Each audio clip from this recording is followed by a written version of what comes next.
الصومالية السلام عليكم النبي محمد السلام عليكم قال يا اسلام بوا سلام انت حريست له waxaan idin sheegayaa habartii magaca lahayd shaydaamada ahayd magaca milyan lama anigu kuma oranahay mar dambe waxaan ugu yeedhayaa maama waxaan ugu yeedhayaa madluun naagti madluun loo oran jiray madluun waxay samaysay qabyaalad cadaan bay samaynaysaa nimanka reer hebel oo saddexda xaraf laba u shaqaysa naagtaan hal iska ilaali mid kale naagtaan waxay caayisa rag curyaama ah oo waxa maartay magaalada aan waxba aan maartay naftoodaba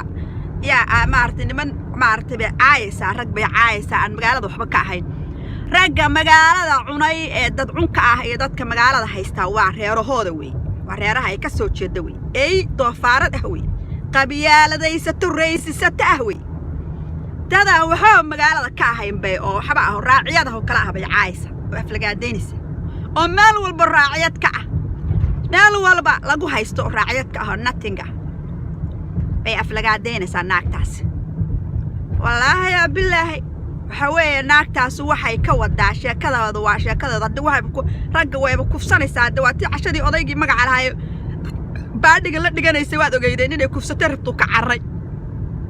waasa ka yeeshay markuu u yeeray nimanka oo dhan nimanka warka u yeeraan waa ka yeeshaa naagtan ragga nacaba iyo baqteeda waxba yaha ku daalina waa beerawaas waa ogeydeen odayga magaca leh goortuu cashadii ay saliidda isna soo qaatay iyana ay soo qaadatay bahalka waa ogeydeen inay qaraha inay iyada ay halka ay rabtay inuu maartay isla cunaa laakiin ninkaas waa ka cararay waa arkaysaa inuu hadalkeeda dambe uu soo qaadan waa arkaysaa waa naag sheekh shariif doon aan doonahayn sheekhyadaas inay kufsatay doonaysa iyadaaba naagtaan iyadaaba dadka kufsanaysa hawee raggaad inay kufsatay doonaysayo hadda waxa weeye yar kufsabay ka ooyaysaa waxay kufsi baa la igu xiyay dadka loo kufsadayna way aflagaadeynaysa oo dhibaatada soo gaadhay oo cadaynta haystay iyaduna inay dadka si gaar ah u kufsatay qabyaaladaysan ayay doonaysaa waa rag iyaga raggii qabay baa laga rooray riiraashii waxay rabtaa in raggooda guursadaan dawaab waxaan wax ka badan hadda sheekadeedu hadda naagtan waaba dheer tahay Soomaali Maxamedey waxaan idinku waaninayaa inaad naagta ka leexataan oo aydnaan uu taam u siinin oo aydnaan lacag u ururinin waa naag beenawaasada oo qabyaaladaysatada ah weeye oo ayadoo reerahooda wax ka sheegaysa hal nin ah ayadoo wax ka sheegaysa kuwa ugu baaysan magaalada dadka cuno dadka liqo dadka dhacayo oo xoogahayo waa reerahooda weey hadda saas oo ay tahay waa aragtaa inay maxaarada ay waxba ka sheegahay dad kale ay wax ka sheegaysaa dadka raaciyada ayaga aan waxba haysan bay ka sheegaysaa magaalada ku ah laaji ku ah sida laaji oo kala ah loo yara lahayn maartay dad maartay mutacallimiin lahayn oo jaahiliin oo aad moodid ayay aflagaadeynaysaa dad ka faa'iideysanaysa hadda waxaan wax ka baran curyaamo maartay si xoolaha u baartay oo reer baadiyada naagta reer magaal bay ku faanaysaa waa arkaysaa ilaa garbasaaraha iyo YouTube ka aragta iyo suldaamadii Soomaaliya warsagalay oo suldanadeena inay qabsanayso waad aragtaa oo dadka mood inay ka xigto laayahay anigu hadda waxa Soomaaliya idin sheegaya hadda waxa weeye naagtaan hadda waa naag cadaysatay qabiil gaar ah rag gaar ah bay caayisa aflagaadeynaysaa waa naag noocaas ah weeye hadda waxa weeye ha u siinina taamab ha u siinina naagta iska ilaaliya naagta waa aragtaan inay dad gaar ah wali reerahooda iyadoo hal nin oo kulli waa wada wanaagsan reeraha kala waa xun yihiin reerahooduna wada wanaagsan yihiin hadda saa reerahooda dadka waa xoogi karaan waa kufsan karaan dadka waa dhici karaan caruuraha waa xoogi karaan waxa arkaan waa xoogi karaan waxa laakiin reeraha kale oo sheegayso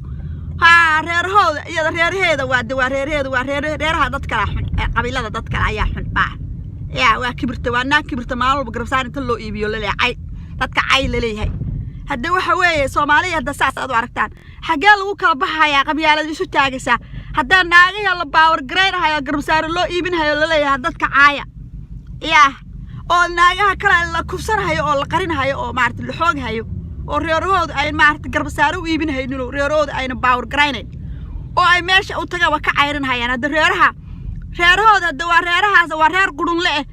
waxa weeye waxa walba waa qurunkooda dhan iyagu waa wataan qurunka khariisiinta wax walba wixii la sheegay dhan waa wataan laakiin reer ayagu dad gaara u xidhan oo maaragtay de waxa lagu sheegaya dhanba ay run yihiin aan u malaynaya de waxa lagu sheegay ma garanayo ayay aska arkootay naagtaanu hada waxa weeye sheekadoodu waa dheer tahay Soomaaliyay qabyaalad aan geedna loogu soo gabanin racism bay dadku ku wadaa dad gaara bay caayisa aflagaadeynaysaa every day ama naagina la kusanayaa bay leedahay ragina waxay leedahay waa khaniisiin bay leedahay bal maxaa ragina waa aflagaadeynaysaa naagina waa aflagaadeynaysaa alist ragay aldi aflagaadeyso waxbayba ahaan leedo naagaha ay dhaafto naagina waxba uma dhaafin ragina waxba ay dhaafin hadda saas xaq ma aha Soomaaliya xaq